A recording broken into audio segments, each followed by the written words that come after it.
ഏഷ്യയിലെ ഏക പോളികാർപ്പ് പള്ളിയായ സേനാപതി saint Polycarp പള്ളിയിൽ 3 ദിവസമായി നടന്ന ഇടവക മധ്യസ്ഥനായ വിശുദ്ധ പോളികാർപ്പിന്റെയും വിശുദ്ധ സെബസ്ത്യാനോസിന്റെയും തിരുനാളിന് കൊടിയിറങ്ങി. ഞായറാഴ്ച രാവിലെ 10-ന് ആഘോഷമായ തിരുനാൾ റാസ കുർബാനയ്ക്ക് ഫാദർ ഫിനിൽ ഈടാറാത്ത മുഖ്യ കാർമ്മികത്വം വഹിച്ചു.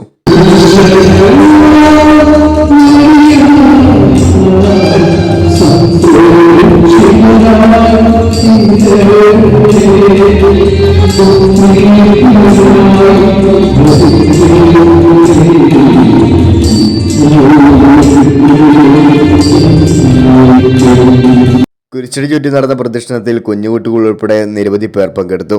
തുടർന്ന് പള്ളിയിൽ വിശുദ്ധ കുർബാനയുടെ ആശീർവാദത്തിന് ശേഷം നാസിക് ഡോളും സ്നേഹവിരുന്നും നടന്നു. ഇടവക വികാരി ഫാദർ ഷിജു അവണൂർ തിരുനാളിന് നേതൃത്വം നൽകി. മറ്റ് ഇടവകകളിൽ നിന്നുമായി വൈദികർ, സന്യസ്തർ തുടങ്ങിയവർ പങ്കുചേർന്നു. തിരുനാളിന് കൊടിയിറങ്ങി. സേനാപതിയിൽ നിന്നും സിൻഡോ രാജാക്കാട്, ടോപ്പ് മീഡിയ, രാജാക്കാട്.